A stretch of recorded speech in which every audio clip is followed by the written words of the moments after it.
안녕하세요. 9월 5일 목요일입니다. 오늘은 로마서 8장 19절과 20절 두 절의 말씀 봉독해 드리겠습니다.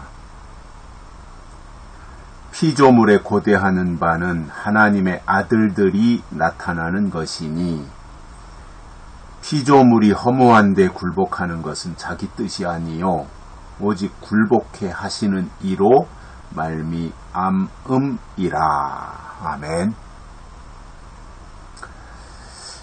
코로나가 또 재유행하고 있다 그래서 또 긴장하게 되는데요. 처음 몇 년, 한 3, 4년 전에 코로나가 창궐했을 때보다 한 5년 전인가요, 벌써?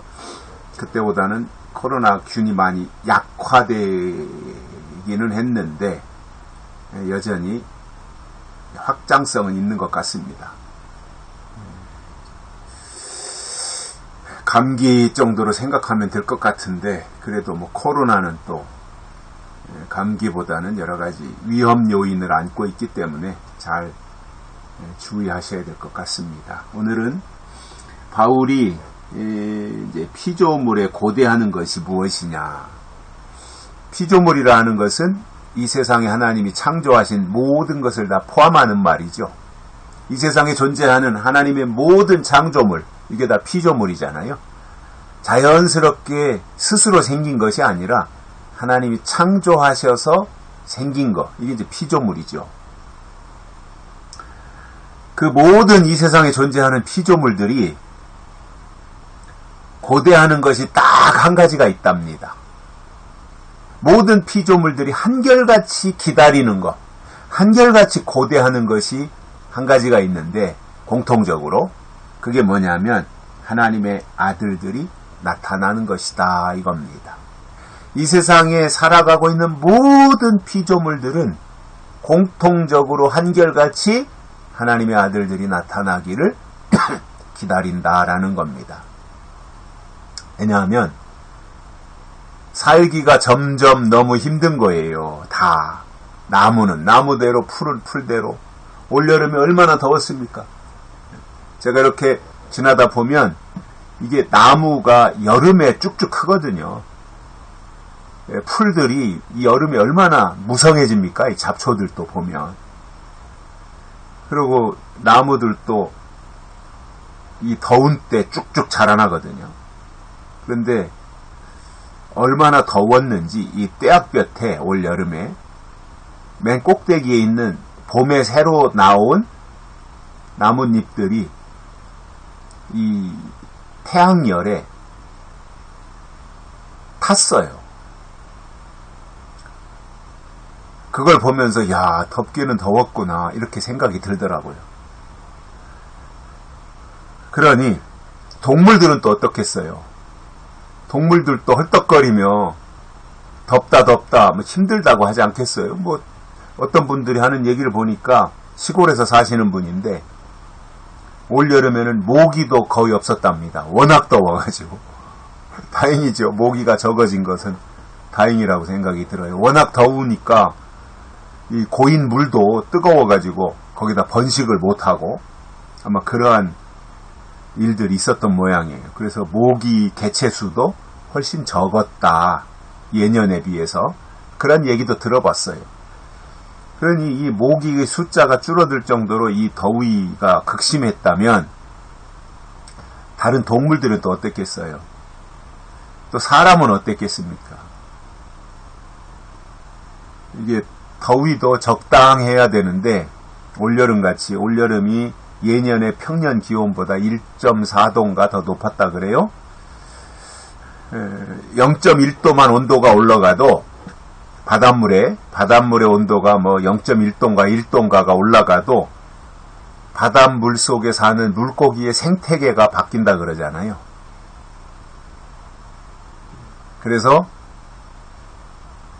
요즘 그동안에는 실치가 보령, 태안, 서산, 당진 이런 쪽에서 잡히던 그 실치라는 물고기가 있잖아요. 멸치보다 작은 거, 가늘고. 그 실치가 이제는 저 더 윗지방으로 올라가서 추운 저 북쪽으로 더 올라가서 이제 앞으로는 강화도에서 잡히지 않겠는가 그렇게 예측하는 사람들도 있더라고요.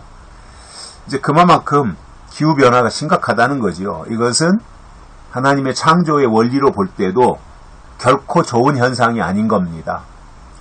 그만큼 인간이 자연 생태계 또 이 환경을 파괴했기 때문에 이러한 지구 온난화라든가 기후변화라든가 이런 것들이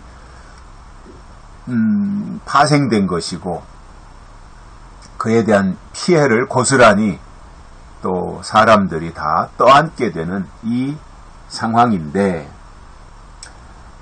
피조물들, 다른 피조물들은 다 아이고 이렇게 못 살겠다, 더 이상 우리는 살 수가 없다, 빨리 하나님의 아들들이 나타나셔서 새로운 창조를 이루시지 않으면 더 이상 우리가 살 수 없다라는 것을 알고는 모든 피조물들이 다 하나님의 아들들이 빨리 나타나기를 고대하고 있다는 거예요. 고대하고. 그런데 정작 하나님의 아들로 나타나야 될 하나님을 믿는 사람들은 하나님의 아들에 대해서 관심이 거의 없어요. 하나님의 아들이 뭔지도 몰라요. 앞으로 나타날 하나님의 아들들이 있다고 성경은 말씀하고 있는데, 사람들은 예수님만 하나님의 아들이고 또 다른 하나님의 아들들이 앞으로 나타날 것이라고 하는 것에 대해서는 무관심합니다.